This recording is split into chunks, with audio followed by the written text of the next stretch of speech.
동해천 순례자의 교회 2024년 11월 17일 주일 예배를 드립니다. 예배 드리는 사람은 먼저 자신을 살펴야 합니다. 지금이나 먼저이든 나중이든 홀로 예배실에서 기도하는 시간을 꼭 가지시기 바랍니다. 우리가 드려야 할 기도는 나의 잘잘못을 고백하고 용서를 빌면서 동시에 다른 이의 고백을 받아들이고 용서하는 고백과 용서의 기도, 받은 은혜에 감사하며 하나님께서 내 마음의 소원 살피심을 믿는 감사와 소원의 기도, 예수님 제자로 살아가면서 예수님 뜻을 이루겠다는 다짐과 실천의 기도입니다. 먼저 고백과 용서의 기도를 함께 드립니다.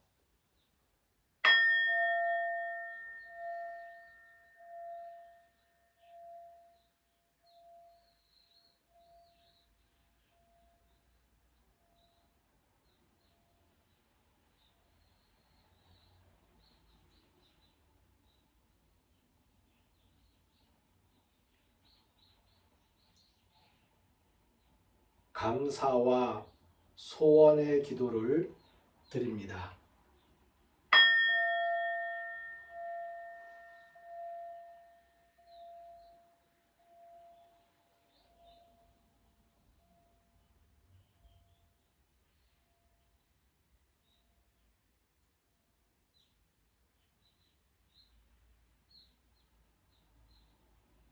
다짐과 실천의 기도입니다.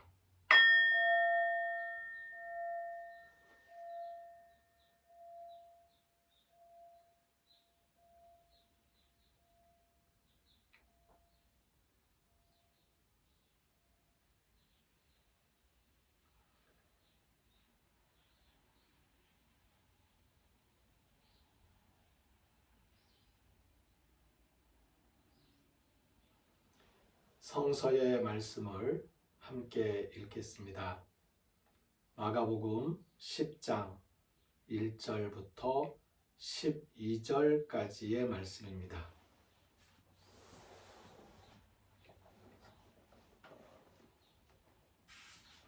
마가복음 10장 1절부터 12절까지의 말씀을 읽겠습니다.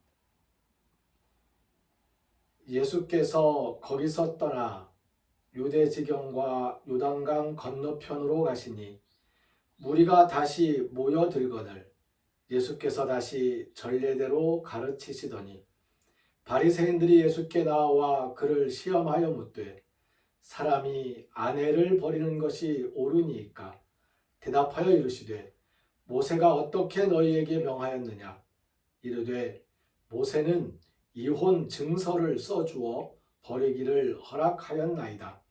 예수께서 그들에게 이르시되 너희 마음이 완악함으로 말미암아 이 명령을 기록하였거니와 창조 때로부터 사람을 남자와 여자로 지으셨으니 이러므로 사람이 그 부모를 떠나서 그 둘이 한 몸이 될지니라.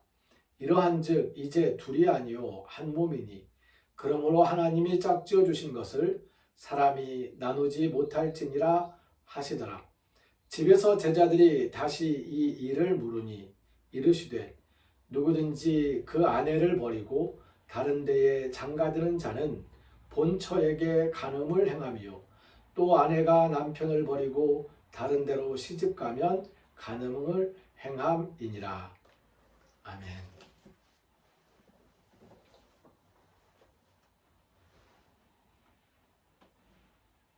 오늘 말씀은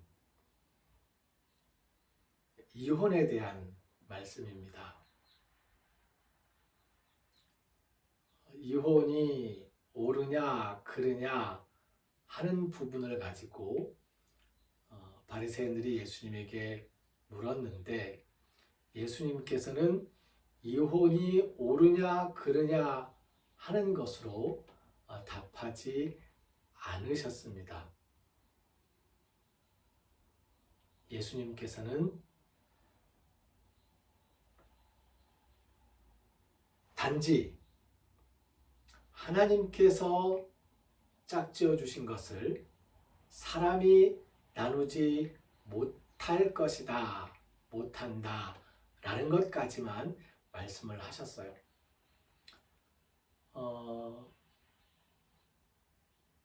사실 바리새인들은 예수님에게 남자가 여자를 버리는 일에 대해서 이야기를 물어보았습니다. 남자는 여자를 버릴 수 있다는 거죠. 이혼 증서를 써주고 남편은 여자를 버릴 수 있다. 옳습니까? 모세는 그렇게 가르쳤습니다. 옳습니까? 라고 물어보았습니다. 그런데 예수님께서는 뭐라고 답변하시냐면 하나님께서 사람을 남자와 여자로 만드셨다라고 말씀하십니다. 남자가 여자를 버리는 것에 대해서 물었는데 예수님께서는 사람이 남자와 여자로 창조되었다. 그래서 남자와 여자라는 이 두 성에 대해서 이야기를 합니다. 그리고 나서 그들이 남자도 여자도 부모를 떠나서 둘이 하나가 되었다. 그러니 하나님이 짝지어 주신 것을 사람이 나누지 못할 것이다 라고 말씀을 하신 겁니다. 그런데 이 말씀이 너무 어려웠는지 제자들이 예수님에게 다시 여쭤봅니다. 무슨 말인지 좀 설명을 좀 해주십시오. 가끔씩 예수님께서 사람들에게 하신 말씀을 제자들이 가만히 듣고 있다가 나중에 예수님과 이제 몇몇이 있을 때 다시 물어보는 경우가 많습니다. 오늘도 그 말씀을 물어보는 거예요. 예수님, 무슨 말입니까? 그랬더니 예수님이 풀어서 설명을 해 주신 게 이런 내용입니다. 누구든지 그 아내를 버리고 다른 데에 장가드는 자는 본처에게 간음을 행하며 또 아내가 남편을 버리고 다른 데로 시집가면 간음을 행함이니라. 그러니까 여기서 말하는 이 간음이라는 말은 어덜터리, 범죄를 뜻하는 것인데요.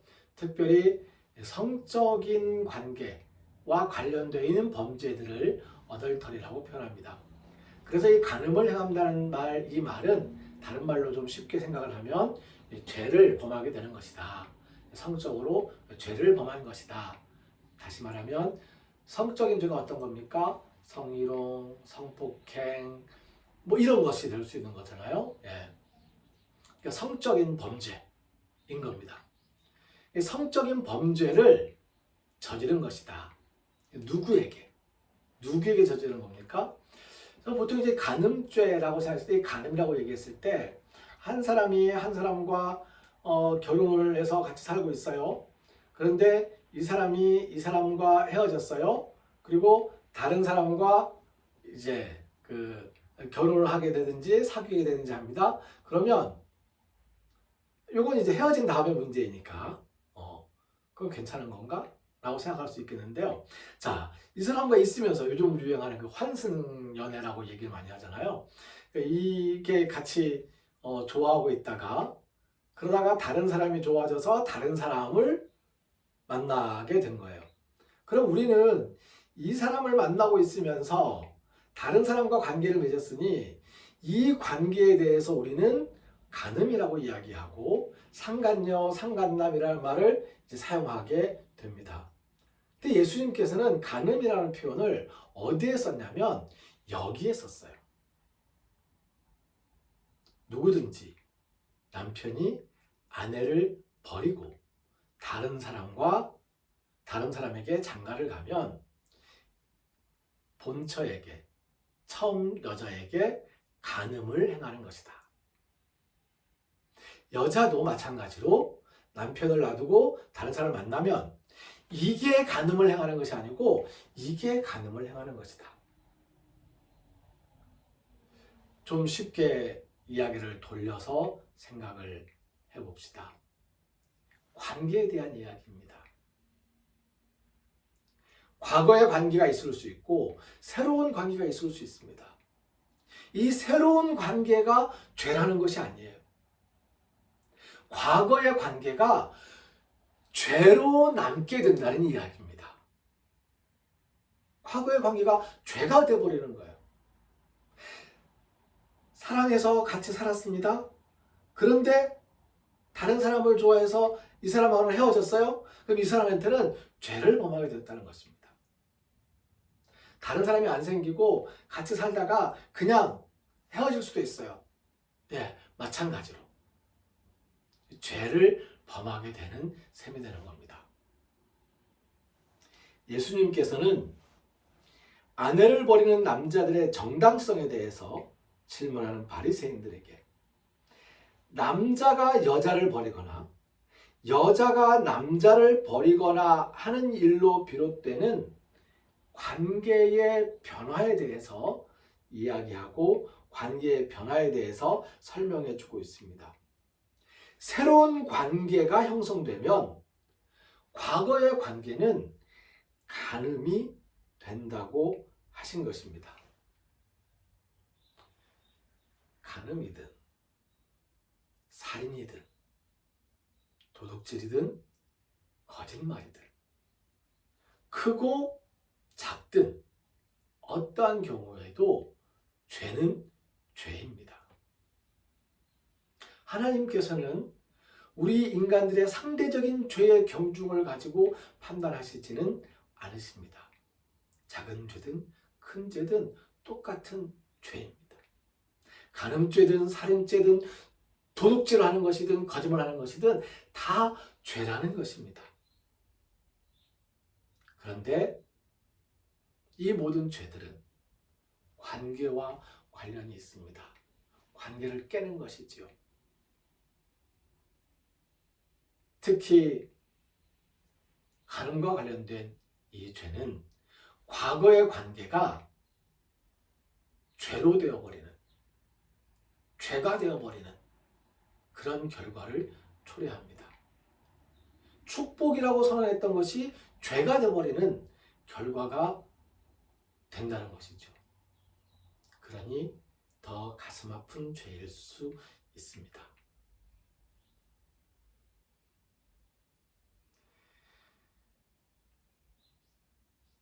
관계를 끝낼 때에 내가 관계를 끝내고자 하는 그 사람에게 내가 정말 큰 죄를 짓는 거다 라는 것을 깨닫고 그 사람에게 잘못했다, 미안하다, 용서를 구하는 그런 자세를 가졌으면 좋겠어요.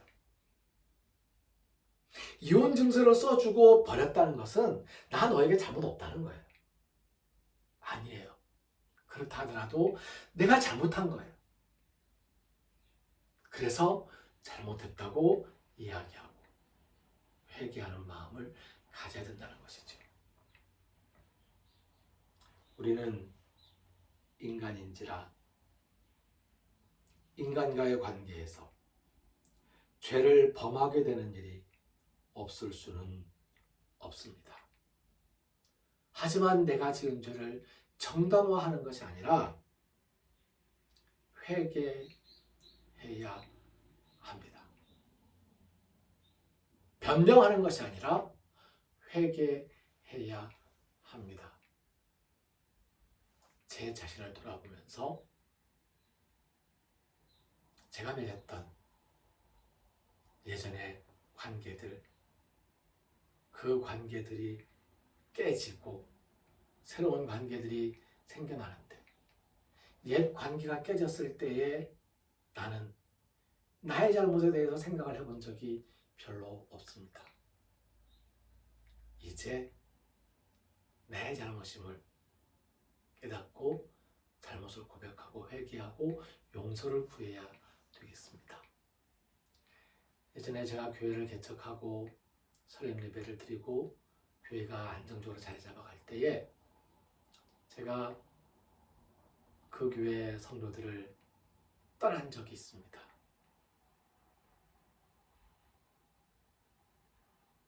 광고하기 전에 이사를 먼저 하고 그리고 광고를 했습니다. 그러면서 성도들에게 이야기하기를 10년, 20년 동안 나를 교회에 부르지 말라고, 무슨 예배, 특별한 예배가 있을 때, 모임이 있을 때 그때에도 나를 부르지 말라고 이야기를 했습니다.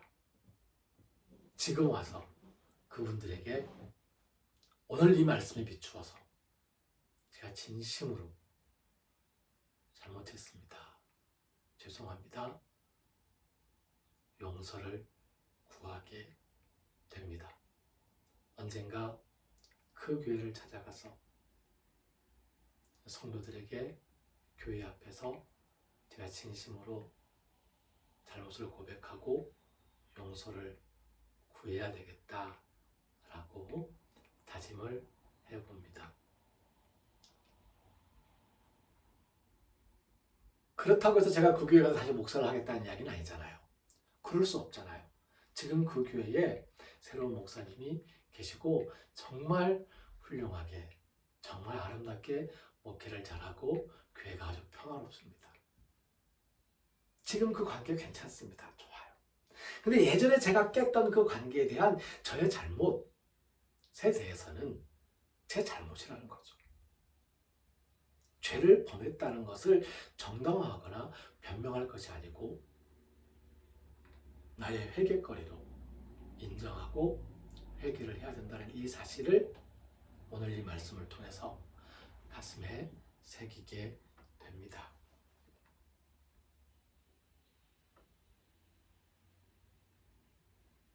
잠시 기도드리겠습니다.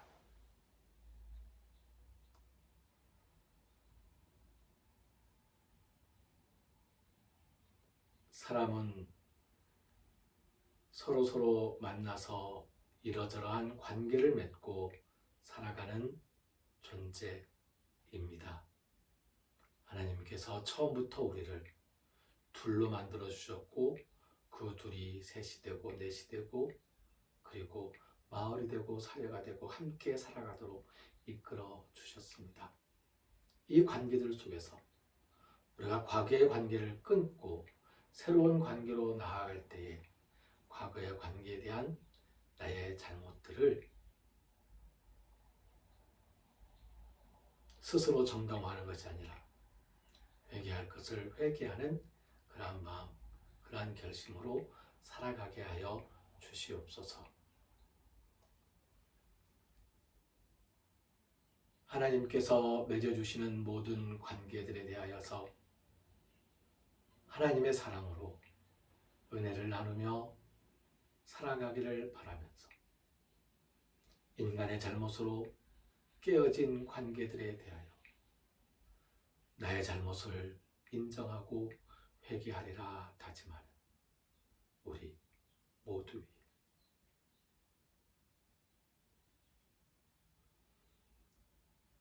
길을 걷는 순례자들의 발걸음과 순례자들을 섬기는 일꾼 순례자들의 손길 위에 하나님 베풀어 주신 은혜에 감사하면서 정성을 바치고 헌신하는 모든 영혼들의 몸과 마음, 건강과 평화 위에 우리를 죽음에서 살리시는 주 예수 그리스도의 은혜와 하나님의 크신 사랑과 성령님의 함께하시며 교통하시는 은총의 역사가 이제로부터 영원까지 항상 함께하옵시기를 간절히 축원하옵나이다. 아멘.